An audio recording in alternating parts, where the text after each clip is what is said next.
Debt financing for non-real estate purchases arose with consumer culture in the 1920s. Very few people could buy a new car or refrigerator or washing machine with cash, so credit had to be extended for those purchases, or nobody would be able to buy anything. Honestly, feels like it flipped around the late 70s to 80s. Wages stalled, costs exploded, and easy credit made debt feel basically unavoidable for normal life. Shortly after Henry Ford invented the assembly line. As our civilization evolved, our financial system evolved as well, and technological improvements made cheap, efficiently distributed credit possible.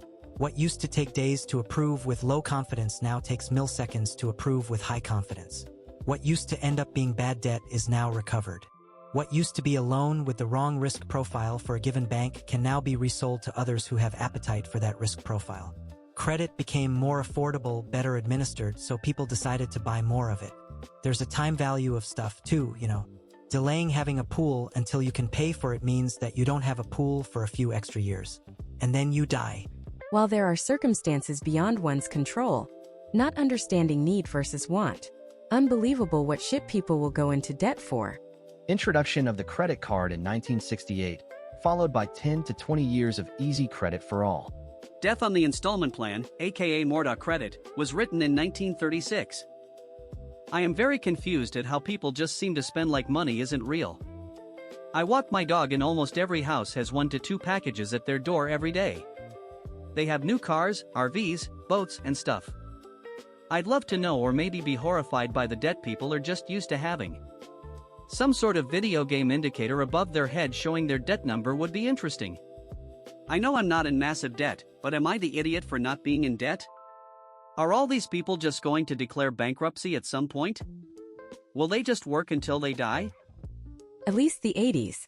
In the early 80s one could save up for a new car on an average salary. And a house was only 1x your annual pay depending on where you lived. Interest is the cost of having something now and then setting the money aside instead of saving and then buying. For cars, America lagged behind Europe in accepting having a monthly payment. In the early 2000s Americans would buy a car and keep it. Today, we expect a new car every 2 to 3 years. This shift in mentality about carrying debt is the reason no one can afford to buy their first house.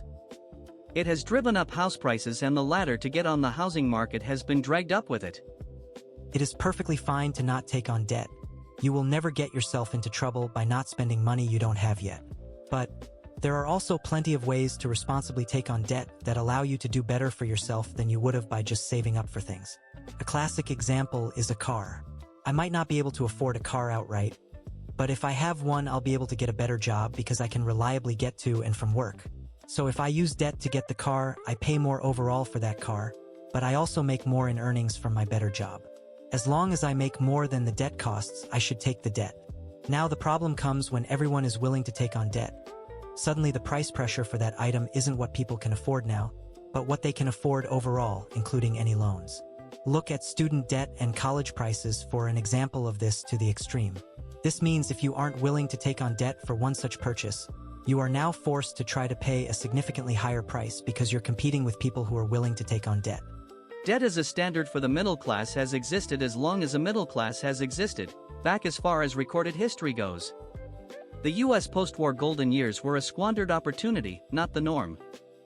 Look at how consistent default rates are, blows my mind. Hashtag US credit card delinquency and AMP, charge-off rates, 2016 to 2025. These figures represent the national average for all commercial banks, seasonally adjusted. Asterisk asterisk year asterisk asterisk asterisk asterisk delinquency rate, 30 plus days, asterisk asterisk asterisk asterisk charge-off rate, actual defaults, asterisk asterisk asterisk asterisk context asterisk asterisk. Asterisk asterisk 2016 asterisk asterisk asterisk asterisk 2.37% asterisk asterisk asterisk asterisk 3.18% asterisk asterisk stable economic growth. Asterisk asterisk 2017 asterisk asterisk asterisk asterisk 2.48% asterisk asterisk asterisk asterisk 3.51% asterisk asterisk a gradual credit expansion. Asterisk asterisk 2018 asterisk asterisk asterisk asterisk 2.54% asterisk asterisk asterisk asterisk 3.64% asterisk asterisk late cycle stability. Asterisk asterisk 2019 asterisk asterisk asterisk asterisk 2.61% asterisk asterisk asterisk asterisk 3.73% asterisk asterisk pre-pandemic peak. Asterisk asterisk 2020 asterisk asterisk asterisk asterisk 2.10% asterisk asterisk asterisk asterisk 3.31% asterisk asterisk pandemic begins, relief programs start. Asterisk asterisk 2021 asterisk asterisk asterisk asterisk 1.57% asterisk asterisk asterisk asterisk 1.86% asterisk asterisk asterisk asterisk historic low asterisk asterisk stimulus and AMP loan pauses. Asterisk asterisk 2022 asterisk asterisk asterisk asterisk 2.26% asterisk asterisk asterisk asterisk 2.32% asterisk asterisk savings strain, interest rates rise. Asterisk asterisk 2023 asterisk asterisk asterisk asterisk 3.10% asterisk asterisk asterisk asterisk 4.07% asterisk asterisk post-pandemic stress peak. Asterisk asterisk 2024 asterisk asterisk asterisk asterisk 3.08% asterisk asterisk asterisk asterisk 4.48% asterisk asterisk banks tighten lending standards. Asterisk asterisk 2025 asterisk asterisk asterisk asterisk 2.94% asterisk asterisk asterisk asterisk 4.03% asterisk asterisk market stabilization / rebalancing. Hasn't it always been like that? At least when we talk about middle class in the American and Western, not UK sense. The majority of people have nice things, but they're mostly funded by debt. UK middle class might be different since, as far as I know, it originally, maybe today too, meant wealthy businessmen.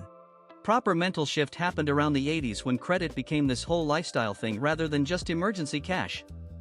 Back then you'd save up for a car or put money aside for years before buying a house. Now it's all about what monthly payment you can swing. The whole system got flipped where instead of earning then spending, we just predict future earnings and spend now. Credit cards went from being for emergencies to being how people buy groceries. Mental really when you think about how normal it became to owe money on basically everything you own. The rules that the elites impose on us, there is even a list drawn up for us tailor-made on what we earn, everything is controlled it seems. Freedom lies in discipline, a debt with a little discipline can become a lever for transformation in the long term. You don't need debt, you need credit. You can build credit and still keep your debt down. The system is set up to push new debt as the norm, but it doesn't have to be. There's a middle ground you failed to mention, which I'll call living within your means. That position allows for the judicious use of debt as a tool, but regards most debt as a trap and views all debt as transitory, something to be eliminated as soon as possible. That financially conservative mindset basically says, if the asset you're buying with a loan can't be sold for at least as much as you owe, then don't buy it yet. I'd say it was the mid-1980s when that view fell out of fashion and masses of people started using debt to fund the lifestyle to which they aspired. There have always been such people, but that attitude has become commonplace. When it became so much easier to get a credit card. When credit scores were invented in the 1980s to determine your ability to get a mortgage, insurance, car rental, hotel, and now even a job. I think that when our modern culture came to see housing as being an investment, that this led to debt becoming more normal. I have heard of a phenomenon called NIMBYism, in which people will actively oppose and fight against more affordable housing. Credit scores can also punish you for years and years if you weren't born into the middle class, and you did struggle and experience poverty and go into debt at some point when you were in your 20s and 30s. If this modern capitalism is what most people think is the best way, then I would definitely be in favor of at least updating the zoning laws and promoting some more affordable housing. I personally wouldn't want to vote for anyone in local elections who has no solutions or who just wants to appeal to the prejudices of some people and scapegoat a minority. It's how I grew up, never knew anything else. Thankfully looking to break the cycle once I can get rid of the last loan I got from a chief. I should be debt-free by end of the year. Hype for it.